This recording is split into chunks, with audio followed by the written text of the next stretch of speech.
어르신의 건강과 행복을 위한 가장 든든한 노인 시설을 만들어가는 케어스토리 강성만 국장입니다. 이번 교육에서는 노인요양원 개원에서부터 입소, 서비스 제공, 폐업까지의 전 과정을 여러분들하고 한번 살펴보고자 합니다.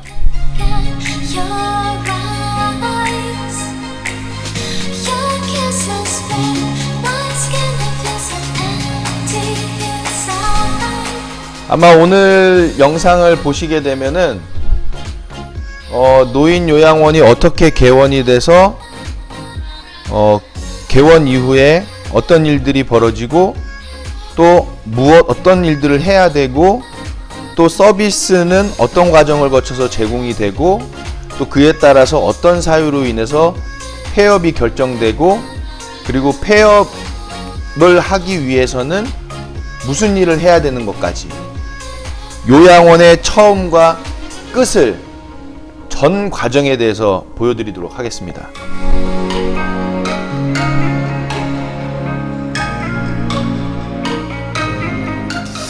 아마 이런 교육 콘텐츠 여러분도 어디서 접하시기에는 어려우실 거예요. 그런데 요양원을 많이 창업해봤고 또 많이 폐업해봤고 하면은 이 전 과정에 대해서 다 알 수가 있겠죠. 저는 노인요양원 개원하신 분들 개원에서부터 또 건축에서부터 개원 또 폐업에 매매 모든 과정들을 계속 겪어왔고 또 서비스에 대한 교육들 평가에 대한 교육들 그런 내용들을 계속 진행해 오다 보니까 이 전 과정에 대해서 정리를 해서 여러분들께 교육해 드릴 수 있을 그런 경험까지 된 것 같습니다.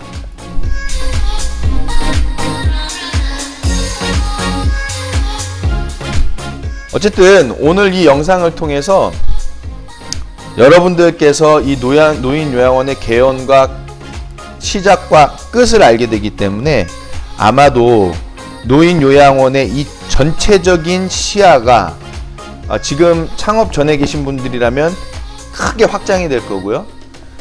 또 지금 요양원을 운영하고 계신 분이라면은 정리가 한번 될 거고요. 그리고 혹시라도 폐업을 준비하고 계신 분이 계시다면은 폐업에 대한 과정이 이렇게 이루어지는구나 라는 부분까지 이해하실 수 있을 것 같습니다. 자, 그러면은 본격적으로 오늘의 제목 노인요양원 개원에서부터 입소, 서비스 제공, 폐업까지의 전 과정 이해하기를 같이 한번 살펴보도록 하겠죠. 오늘 교육을 제공해드리는 사람은 사진에서 보시는 바와 같이 케어스토리 저 강성만 국장입니다. 사진을 빨리 바꿔야 될 텐데 계속 이 사진을 갖고 가는 게 좀 이렇게 잘 찍은 게 필요한데요. 어쨌든 예쁘게 봐주시고 혹시라도 사진이 마음에 안 드시다 하더라도 양해를 부탁드리겠습니다. 자, 그럼 본격적으로 내용에 들어가 보겠는데요. 자, 과정 및 특이사항으로 해서 제가 정리를 해놨고 위에서부터 아래로 내려가면서 보시면 되겠습니다. 먼저는 자, 이 노인요양원 사업을 시작하기 위해서는 저는 장기요양보험제도가 2007년에 시작됐을 때 7년, 8년 그때 시작됐을 때 그 처음부터 다 경험을 하고 또 설치 신고에 대한 부분들 그런 것들을 다 경험했기 때문에 노인요양원 사업에 대한 그 시작을 할 때에는 노인요양원 사업에 대한 접근의 이해부터 먼저 가져야 되는 것이다. 이제 판단이 그렇게 되는 거죠. 그래서 뭐니 해도 노인복지사업, 노인장기요양보험제도의 이해가 먼저 선행이 돼야 될 겁니다. 예를 들어서 수가란 무엇이고 이 수가를 한 달에 어떻게 계산하고 그 수가의 몇 프로가 본인 부담금 또 몇 프로가 공단 부담금 이게 비율이 어떻게 되고 그 다음에 비급여 항목은 무엇이 있고 그런 내용들이죠. 그리고 이 노인요양원에서 제공하는 서비스는 어떤 내용들이 있고 그런 전체적인 내용들 또 종사자는 어떻게 배치가 되고 그런 내용들인데 이 노인복지사업과 노인장기요양보험제도를 이해하기 위해서는 저는 필수적으로 생각하는 부분이 뭐냐면 솔직히 사회복지사 자격증은 그냥 자격으로 느껴지죠. 그 안에서 어떻게 뭐 구체적인 내용들 요즘에 교육과정상에서 뭐 있을지는 모르겠는데, 저희가 제가 자격증 딸 때만 해도 뭐 특별히 사회복지사 자격증을 딸 때의 그 커리큘럼 과정에서 뭔가를 이 장기요양보험제도에서 가르쳐주고 그렇게 했던 게 거의 없었던 것 같아요. 왜냐면 저는 이제 2009년 정도 때 취득을 했기 때문에, 그때 당시는 이 장기요양보험제도나 노인복지법 자체가 엄청 허술했습니다. 정말 그냥 이 일반인이 그냥 이해하려고 봐도 어떻게 법을 이렇게 만들어놨지 할 정도로 법이 참 허술했죠. 그래서 어떤 노하우들도 없었기 때문에 사회복지사 자격증을 따는 데 있어서 이 장기요양보험제도에 대한 설명이라든지 뭐 그런 부분이 그냥 정의적인 차원으로 뭐 반 페이지 정도 나왔던 그런 기억이 있는 것 같아요. 그렇기 때문에 사회복지사 자격증을 지금 딸 때 어떤 그 노인 복지에 대한 내용과 또 장기요양보험 제도에 대한 어떤 구체적인 내용이 나온다고 하면 도움이 되겠지만은, 그렇지 않을 때에는 이 사회복지사 자격을 따는 거는 정말 자격에 그치는 것 같은 느낌?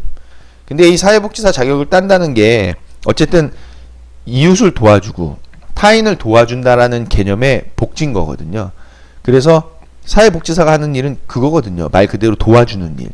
그렇기 때문에 아마도 이 전체적인 내용을 아우르다 보니까 좀 사회복지사 자격증을 따는 데 있어서의 내용이 뭔가 큰 테두리로 포괄적이다라고 보여지는 거죠. 대신에 요양보호사 자격은 굉장히 크게 도움이 됐던 것 같아요. 저도 요양보호사 실습을 받아서 요양보호사 자격증을 땄지만, 그때 당시에 저희 클래스가 60명인가 그렇게 있었는데, 50명인가 60명인가 있었는데 남자가 3명이었죠. 그때 제가 30살 그랬던 것 같아요. 그랬는데 30살로 그 요양보호사 따는 자리에 있으니까, 그때 당시에는 요양보호사 자격을 요양원에 근무를 하면서도 요양보호사 자격 유예자가 있었어요. 그래서 그분들이 이제 실제 요양원에서 근무하시는 분들이 요양보호사 자격을 따려고 요양보호사 교육원에 등록했던 이제 시절인데, 그때 많이 아주머니들이, 솔직하게 말씀드리면 아주머니들이 저를 좀 모자르게 보셨죠. 쟤는 키도 크고 훤칠한 애가 어떻게 요양보호사 자격을 따러 왔지? 하는 눈빛으로 바라보시더라고요. 그러면서 쟤는 조금 어디 좀 모자른가 보다, 이런 눈빛? 그게 우리나라 노인복지였던 것 같아요. 2009년에. 뭐냐면 노인복지를 하겠다고 들어온 사람이 뭔가 좀 젊고 또 학력도 좀 있고, 만약에 그렇다고 하면, 그때 당시에 이제 제가 30살이고 또 인하대학교 사범대를 졸업을 했고, 막 졸업을 하고 이제 뭔가 사회에서도 좀 대기업에 들어가고 뭔가 그래야 되는 그런 나이인 것 같은데, 요양보호사 교육원에 와서 할머니들 기저귀 가는 거를 배운다? 뭐 기저귀 가는 법을 배우고, 또 할머니들 어르신들 그 침대에 체위 변경하는 걸 배우고, 그런 걸 배우고 있단 말이죠. 그러니까 아마도 모자르지 않았나 하는 얘기들을 저한테 건네주시더라고요. 근데 이제 얘기를 많이 나눠보고 하니까 또 상황이 달라지죠.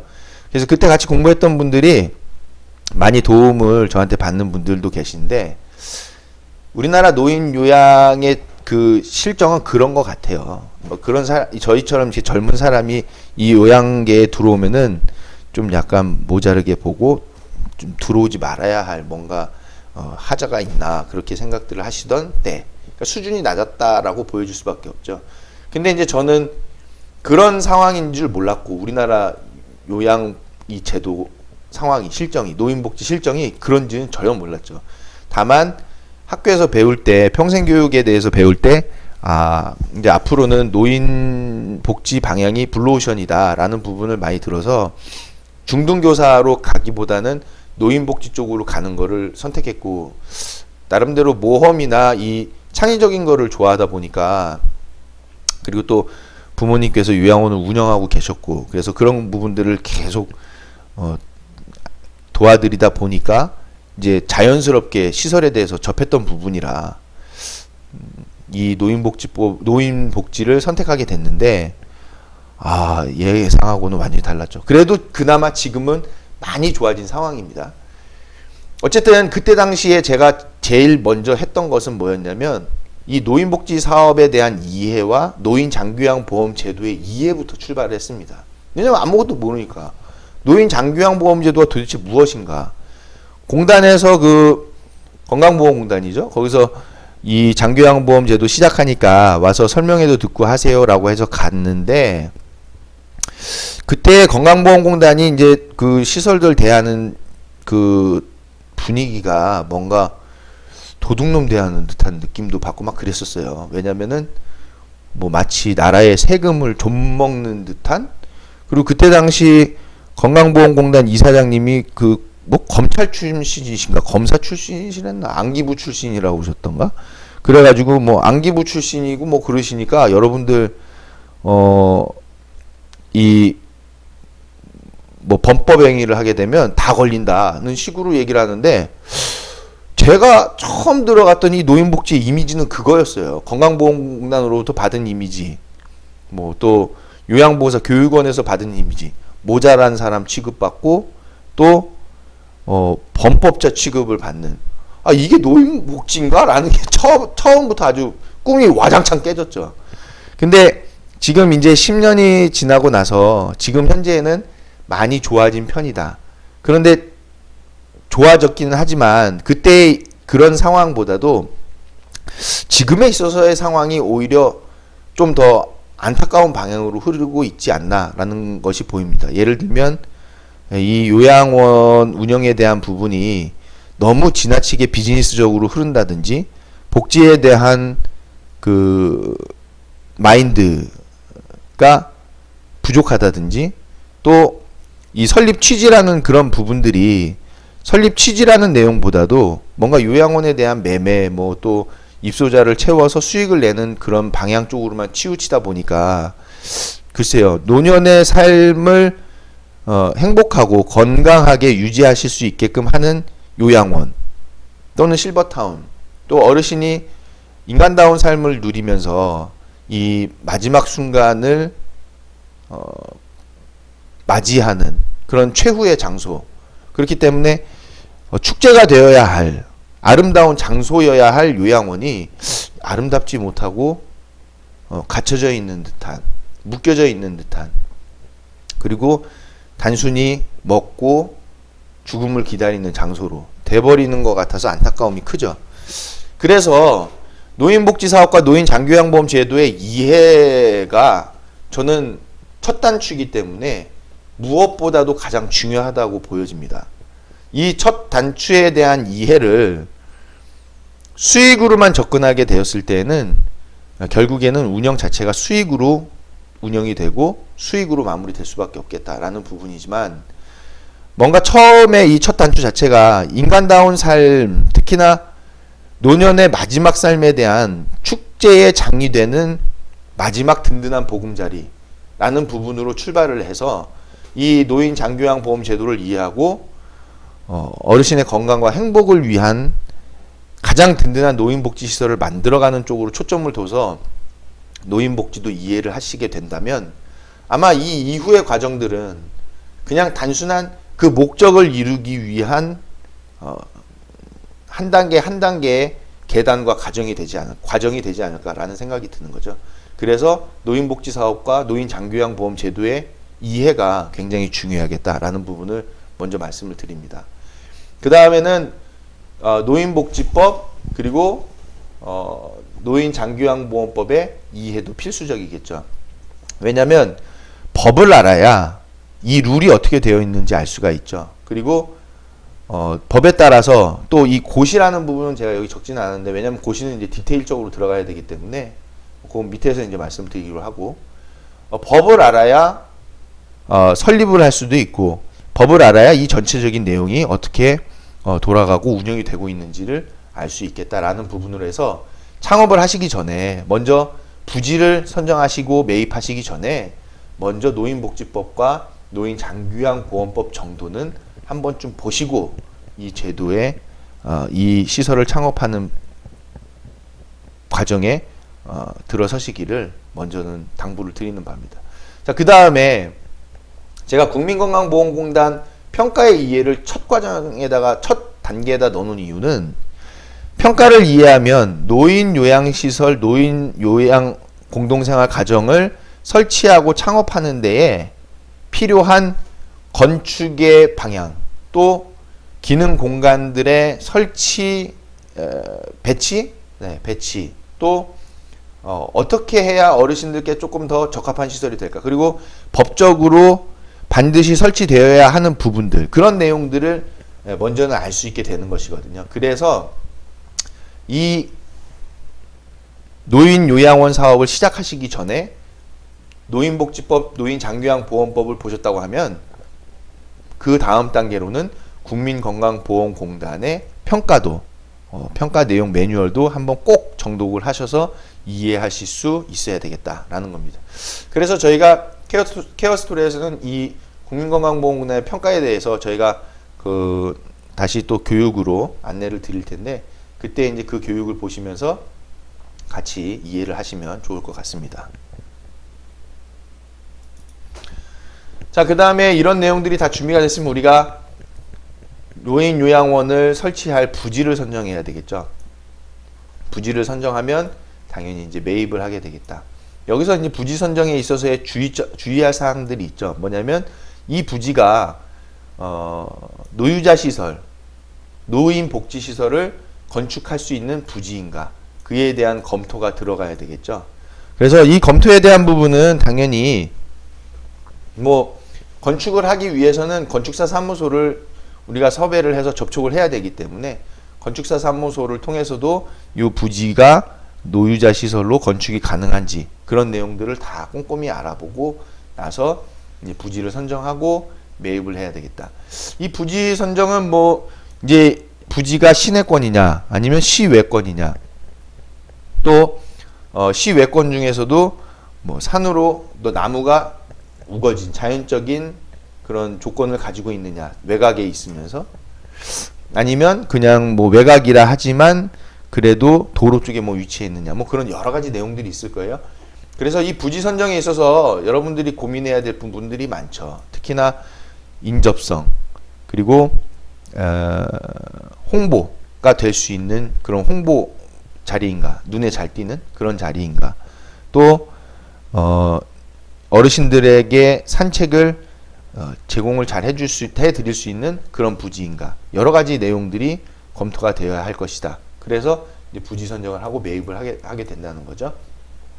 자, 그 다음에 부지를 선정하고 매입을 하게 되면 당연히 그 후에는 건축을 할 수 있는 준비가 들어가야 되기 때문에 건축 도면 제작이 이제 들어갈 겁니다. 여러 가지 이제 뭐 이 표로 그냥 간단하게 설명했지만은 이 안에서 과정들이 얼마나 많겠습니까? 계약하고 잔금 지불도 하고 뭐 건축사 사무소 가서 뭐 부지가 이게 뭐 건축이 가능한지 뭐 여러 가지 이제 내용들 받아가지고 하는 거기 때문에 이 과정상에 있어서의 이제 그 들어가는 그 내용들이 많죠. 단순히 그냥 표로만 말씀을 드리지만 어쨌든 부지 선정과 매입이 끝나면 건축 도면을 이제 그려야 되는 상황이 되겠고, 건축 도면 그려서 실제로 이제 설계를 내면서 건축을 준비하는 단계가 들어가겠죠. 자, 그러면 설계를 낼 때 이제 그 유의점들이 있습니다. 여러 가지 뭐 건물을 할 때에 이 침실의 넓이를 잴 때 기준점은 뭘로 가는지, 또 동선에 대한 부분은 어떻게 하는지, 각 기능 공간이 어떻게 돼 있어서 이 공간은 어떤 용도로 쓰이니까 사이즈는 얼마나 됐으면 좋겠다라든지, 비중을 많이 둬야 될 공간은 어딘지, 또 서비스 데스크의 지점은 어딘지, 또 어르신들을 한 번에 잘 관리할 수 있는 시야가 딱 되는 지점은 어딘지, 또 침실은 방향을 어떻게 해야 하는지, 또 식당을 크게 할지 작게 할지, 면회 공간은 어디다 둬야 될지, 여러 가지 내용들이 많죠. 그래서 그런 내용들을 건축 설계사무소에서 도면을 그리면, 가도면을 그리면 그 내용을 가지고 저희가 회의를 한다는 거죠. 회의를 해서 이제 공간에 대한 배치, 또 공간의 넓이들 그건 다시 이제 검토를 하고 검토한 후에 그 도면을 확정하게 되는데 그 도면까지만 나오면 가도면까지만 나오면 물론 기능 공간에 대해서 우리가 검토도 해야 되겠지만은 그에 따라서 정원에 대한 부분도 나오고 그럼 정원이 나오면 뭐가 되냐면 사업 그 규모가 나오겠죠. 예산안이 나옵니다. 예산안이 나오면 결국에는 이 사업을 통해서 수익은 어느 정도 발생할 수 있을지 예상이 된다라는 얘기죠. 그래서 이 건축 도면이 굉장히 중요한 내용이다. 그래서 도면만 그린다고 했는데 여기다가 이제 그런 지금 방금 설명드린 부가적인 내용이 많이 붙겠죠.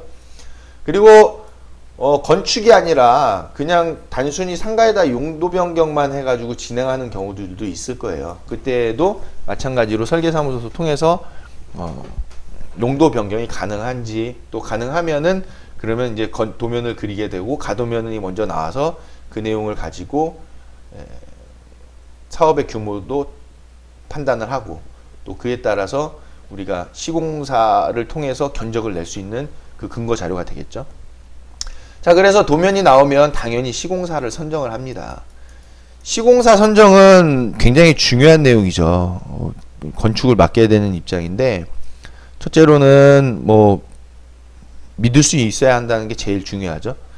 뭐 도면이 나와 있기 때문에 시공이야 그 도면대로 하겠지만은 건축을 오래 해본 경험이 있는지 특히나 내가 믿을 수 있는 사람이지가 제일 중요한 거고 그 다음에 또 노유자 시설 건축에 대한 경험이 있으면 좋은데 꼭 굳이 경험은 없다 하더라도 건축에 대한 경력이 있으면 그 설계를 도를 보면서 이제 건축을 하면 되는 부분이니까 크게 어려운 부분은 아니니까 다만 한 가지 시공을 좀 저렴하게 하면서도 꼼꼼하게 잘 맡아주실 수 있는 그런 시공사를 선정을 하는 것이 중요하겠다. 그럼 시공사 선정되면 당연히 이제 그 견적에 대해서 절충이 되면 시공을 하겠죠. 그게 인테리어가 됐든 또 토목공사를 하면서 또 건축을 하든 토목공사까지 하고 또 건축을 하든 또는 뭐 리모델링으로 들어가든 뭐 여러 가지 내용이 있을 겁니다. 자, 그래서 시공이 이제 진행이 되는데 시공을 하면서 우리가 해야 될 부분이 뭐냐? 인력 채용을 해야 되겠죠. 노인복지시설 설치 신고를 하기 위해서는 인력이 먼저 채용이 되어야 한다. 그래서 우리가 인력 채용을 하게 되는데 초기 인력에 대해서는 정원으로 가야 되는 부분이니까 뭐 예를 들어서 49인 시설이다라고 하면은 49인 시설에 법적으로 필요한 인원 다 채용을 하는 게 아니죠. 처음에는 29인 이하 시설 기준 정도로 해서 사회복지사 또 요양보호사 2분 정도 내지 3분 왜냐면은 이제 처음에 어르신이 계시면은 24시간 365일 어쨌든 모셔야 되기 때문에 한 분이라도 들어오면 요양보호사 선생님들이 로테이션으로 돌아갈 수 있을 정도의 인원은 배치가 돼야 되잖아요. 그 인원을 이제 못해도 6명 정도로 보는 거죠. 근데 이제 6명으로도 솔직히 커버하기가 힘드니까 요즘에는 그냥 2교대로 하는 것도 추세예요. 그래서 주간에 근무하시는 분, 야간에 근무하시는 분 둬서 어쨌든 4명에서 6명이 있으면 이제 처음에 어르신을 모실 수 있는 상황이 되겠다. 그걸 이제 계산을 해봐야 되겠죠. 그래서 인력을 채용하는 부분이다. 또 예를 들면 이 물리치료사 선생님의 경우에 30인 이상 시설에서 이제 물리치료 선생님을 채용하는 부분이니까 29명대까지는 물리치료사 선생님을 채용하지는 않죠. 그래서 미리 26인 정도 됐을 때 물리치료사 선생님 채용을 해서 30일을 넘어가야 된다. 그렇기 때문에 초반에 인력 채용을 할 때 있어서는 이제 그런 물리치료 선생님은 이제 빠지게 될 수도 있다. 이제 그런 내용이 되는 거죠. 그러나 만약에 좀 고품질의 서비스를 제공해 드리고 싶다라고 하면은 그러면 처음부터 물리치료사 선생님이 계시면 굉장히 어르신들께는 만족스러운 내용이 되겠지만 초반에 적자가 좀 발생할 수 있겠죠. 그래서 그 부분들을 계산을 하셔가지고 물리치료사 선생님을 어느 시점에서 채용을 해야 될 것인지를 계획을 수립해 놓으셔야 되겠다는 겁니다.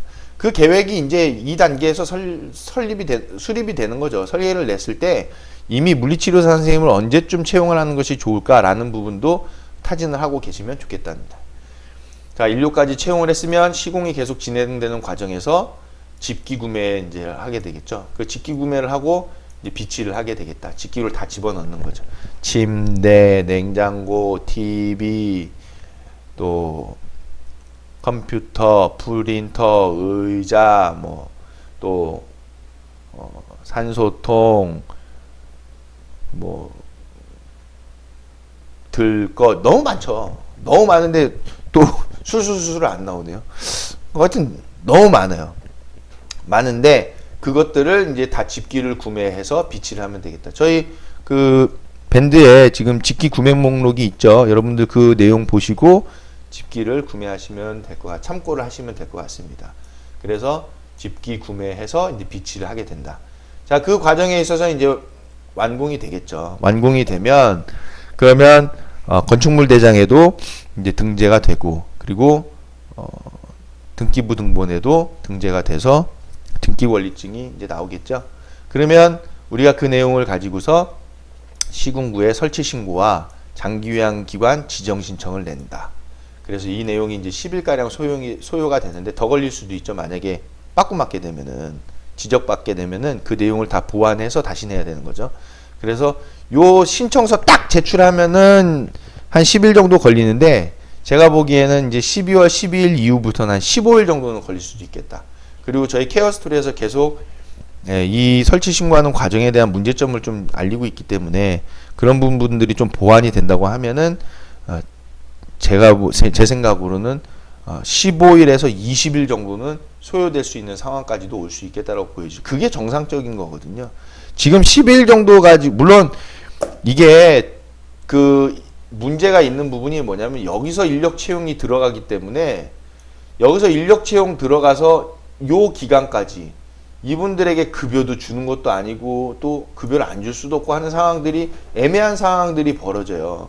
그래서 저희가 인력을 채용하고 근무하는 시점에 대해서 결정을 할 텐데, 뭐 근무하는 시점이 뭐 이 지점이 됐든 그렇게 이제 근무 시점을 결정을 할 텐데, 이 인력 채용이라는 게 여기서 들어가면 안 되는 거거든요. 원래 상황에 있어서는 어디서 들어가야 되냐면, 이 신고와 지정이 끝난 다음에 여기서 들어가야 되는 게 실상은 맞습니다. 그래서 기초 인력, 시설장이라든지 뭐 사회복지사라든지 뭔가 이 세팅을 하는 인력을 채용한 것만 가지고 설치 신고와 지정을 내주고, 그 다음에 인력이 채용이 되면 입소를 받을 수 있게끔 하는 방향으로 흘러가야 되는데, 그게 아니고 인력을 먼저 채용을 다 해놓고 설치 신고와 지정을 받으라고 하니 이 내용 자체를 관리를 안 하면은, 그러면 이게 중간에 여러 가지 문제 상황이, 머리 아픈 상황이 벌어지는 수가 있기 때문에 여러분들은 그 점에 대해서 많이 주의를 쓰셔야 될 것 같습니다. 그래서 이 시군구 설치와 지정 신청이 이제 12월 12일 이후에 어떻게 이제 변하는가는 지켜봐야 될 상황인데, 정상적으로 우리가 노인복지법과 장기요양 보험법에 따라서 이 시설을 설치를 했고, 또 인력 채용도 정상적으로 했고, 또 뭔가 수준 높은 서비스를 제공하는 방향으로 설치가 된다라고 하면은, 그러면 뭐 12월 12일에 어떤 일이 벌어진다 하더라도 시설 설치하는 데 있어서는 크게 무리함은 없겠다라는 게 이제 저의 판단입니다. 중요한 건 그렇게 시설을, 수준 높은 서비스가 제공될 수 있고 어르신께 쾌적한 공간을 제공해 드릴 수 있는 시설이라고 한다면은, 그러면은 그것만으로도 일단은 필요 조건을 다 충족을 한 거고, 더불어서 우리가 포커스를 맞춰야 되는 거는, 그렇게 시설을 설립을 했기 때문에 이후의 운영에 대해서 우리가 중점적으로 관리를 해야 되는 것이 중요한 내용이 되죠. 그래서 설치 신고 때까지는 크게 문제는 없다라고 보여져요. 설치 신고에 대한 그 과정, 즉 건축하고 서류 제작하고 인력 채용해서 설치 신고 받고 장기요양 기관 지정을 받는 그 과정은 제 생각으로는 정말 5% 전체에, 만약에 이 사업을 30년 운영한다고 봐야 되겠잖아요. 한번 건축을 하기 때문에. 그럼 30년이라고 하면 과연 건축하고 또 인력 채용해서 설치 신고하고 지정 받는 데까지 그 기간과 30년을 대비하면 과연 몇 대 몇일까요? 뭐 건축하고 뭐 다 하는데 다 해서 1년 잡자고 길게 해서 1년이면은 30분의 1이에요. 30분의 1은 몇 프로인가요? 1 나누 괜히 해보고 싶네. 0.03입니다. 3%예요. 3%. 3%밖에 안 되는 지점이고 오히려 나머지 97%는 운영이에요. 그렇기 때문에 어디에 포커스를 두셔야 돼요? 운영에 포커스를 두어야 한다. 그래서 운영이 잘 될 수 있게끔 수준 높은 서비스가 제공될 수 있게끔 이 설치 신고와 지정의 이 전까지의 과정, 요 전까지의 과정을 굉장히 수준 높게 잘 마련해 둘 필요가 있겠다는 것입니다. 자, 여기까지 지금 30분을 넣었는데요. 요 내용까지 일부로 끊고 이 내용은 2부, 3부까지도 가야 되는 내용이라서 잠깐 여기서 우리가 1부를 마무리하고 다시 2부에서 진행을 하도록 하겠습니다. 잠깐 쉬었다 오실까요?